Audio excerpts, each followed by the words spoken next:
Welcome, passionate football fans, to the Overthinker podcast. The Detroit Lions just lost to the Minnesota Vikings 28-24. And yeah, in this game, the Lions started off pretty good, going up 14-0.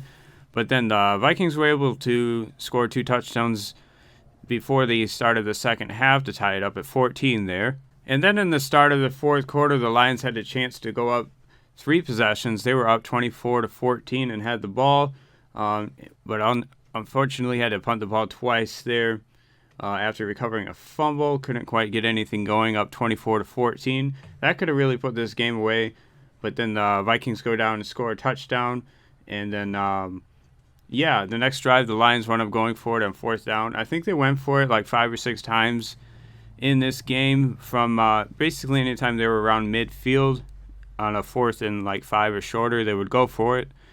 And I do like that move. I think if you look around the league and how other teams are having success going for it on 4th and short from midfield and basically the value it could add to your team, basically adding potential points instead of punting.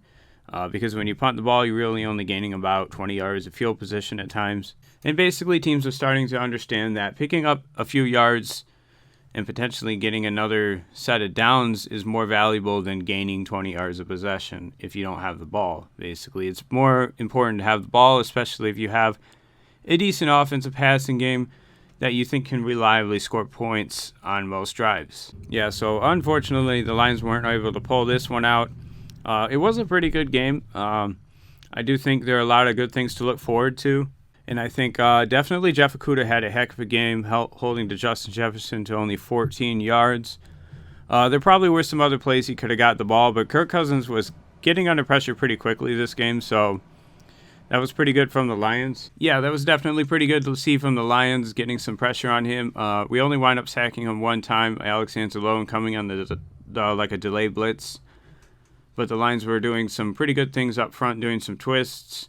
And basically, Kirk Cousins did not have all day in the pocket, so that's good to see. Even though he didn't take many sacks, he does throw the ball away quite a bit when he's under pressure. And yeah, that's good to see. I mean, that's 3 games in a row where Jeff Okudah has pretty much taken the guy he's covering out of the game, so that's really good. And Justin Jefferson is, in my opinion, probably the best receiver in the NFL, so if Jeff Okudah can consistently line up against the other team's best receiver and do a really good job, that's going to be extremely valuable for this team going forward. And hopefully that happens, And I'm really rooting for him coming out of Ohio State. So, I was really surprised when the Lions took a corner that high. But, yeah, I mean, they basically were throwing at Amani Oruwariye all game on, gotta have it plays, and that's because Jeff Okudah was doing a pretty good job versus Jefferson. And now in this game, I think Amani probably had 5 or 6 penalties. I believe he had 3 penalties on one drive for illegal contact or for defensive holding. I'm not really sure what the difference is, but I guess after 5 yards, you basically can't touch the receiver anymore, and the NFL is being a lot more stringent about that rule. It's not actually a rule change. They're just enforcing it a little more strictly now, it looks like. And there's definitely speculation that's because there have been just lower points scored in a lot of games this year, which in my opinion, I don't think you should enforce a rule because of that or be more strictly enforcing rules. I do think the NFL is more interesting when you have defenses that can stop good offenses with a good game plan, but I guess that's just my opinion. I do still like seeing good defense. But yeah, this is another game where the Lions look pretty good on offense, doing a good job spreading the ball around. I guess Josh Reynolds was the guy this week. He had 9 catches for 97 yards, I believe, or 6 catches for 96 yards. Then Amon St. Brown had 6 catches, so not quite getting to 8 catches. Unfortunately, if he got 8 catches, he would have the NFL record for consecutive games with 8 catches. Unfortunately, could not quite get there. But yeah, that first drive coming out, DJ Chark had a couple big plays and then didn't really get the ball again after that. He did have one drop, I think, towards the end of the second quarter. Could have been a pretty big play. Wasn't a perfect ball from Jared Goff, though, but it would have been a really big play. We also have Hockenson getting a little more involved this week, having a touchdown. I feel like it's been he's not been utilized quite as much as I would wish so far, so it's nice to see him getting a touchdown there on the goal line. And yeah, we have another week here where we were definitely able to run the ball, getting about 4 yards to carry. Even though we didn't have like a bunch of big runs, we still had a pretty good yard per carry, which means we consistently will be able to move the ball while running on first and second downs. So that's pretty good, and it sets up a lot of stuff for your offense to have more easy passing windows, like on first down if you're doing a play action or something. And I think that's kind of what we're seeing with this offense. You know, we're attacking the middle field a lot because the linebackers are being held by that play action a little bit. And Jared Goff has done a pretty good job. I thought it was pretty good in this game. There's really only like one throw to DJ Chark that I can remember where it was just like, you know, it could have been a big play. And I thought, you know, he did a pretty good job. There was one play where he like evaded pressure, rolled out the pocket, and made a nice throw. Yeah, and I thought throughout the game he was just making good decisions, and he was pretty accurate. And yeah, I think going forward we can expect Jared Goff to kind of keep us in games where if our defense isn't completely getting blown off the field, we're going to be in some games. And looking at defense, yeah, this was another game where we weren't really able to stop the run, which is not surprising. We thought that the Lions were going to be pretty weak versus the run this year, and it looks like that's the case. Dalvin Cook looked pretty good. Yeah, breaking lots of tackles. And yeah, it definitely looks like our front four is getting pushed around quite a bit, but we still had a chance to win this game. But it's not like they got ran off the field, but you know, Vikings definitely did a pretty good job running the ball. And yeah, unfortunately, when the Lions were up 24-21 there, I do think they probably should have gone for it like they did earlier in the game. They did wind up kicking the field goal, missing, but basically I think I would have rather just ran a play on offense because the 3 points is valuable, but there's still a lot of time left there. A minute 22 is plenty of time for an NFL offense to get down the field. So yeah, I do think in retrospect, obviously it's a lot easier to look back and say, well, I probably would have gone for it there, but I did think at the time that kicking the field goal was probably not the best move. Even though it wasn't that long of a field goal, it did kind of hook to the right. But even if we made that field goal, we would have lost this game because we lost by 4 points. So a field goal would not have made a difference there. But yeah, on that touchdown to KJ Osborne at the end there, it was kind of like a broken coverage. It looked like, yeah, I can't remember if it was Mike Hughes or Will Harris, but basically a deep crossing route and didn't follow it. So he must have thought he had help over top or something.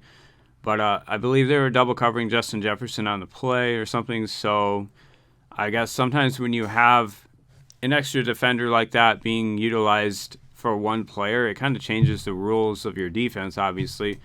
So maybe that's not something that the defender was thinking about, or maybe that was a change in the game plan for this week, where like most weeks he wouldn't have to follow that, but this week he does. So that's just something to think about. That's possibly what happened there.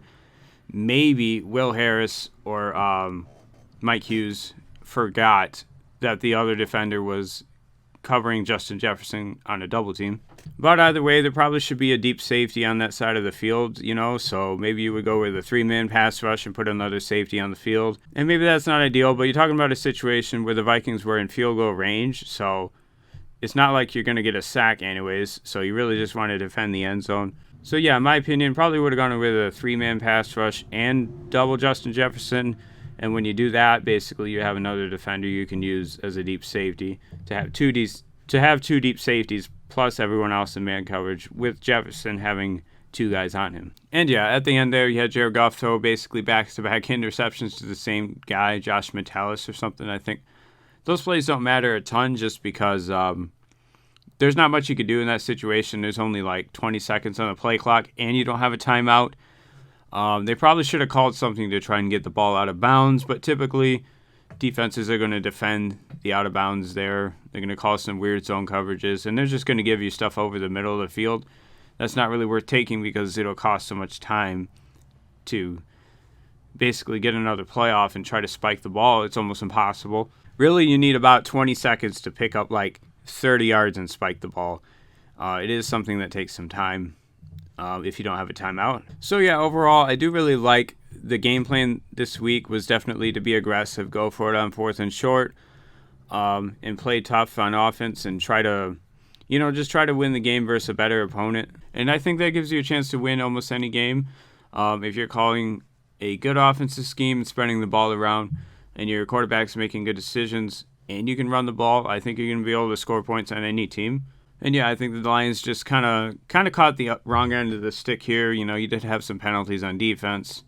I don't think that's the sole reason we lost the game, but that was pretty big. Adam Thielen could not be covered by Amani Oruwariye this game. And it looks like Amani Oruwariye isn't quite as good as the last few years, and I'm not sure exactly why.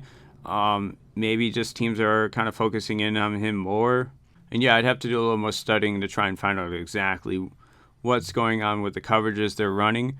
But yeah, he's definitely not been quite as good as the last few years. At least it seems like to me through three games, he's definitely allowed quite a bit of plays and a lot of yards, and had a few penalties, obviously. We definitely had a chance to win this game, and we totally had a chance to win versus the Eagles, so we could easily be 3-0.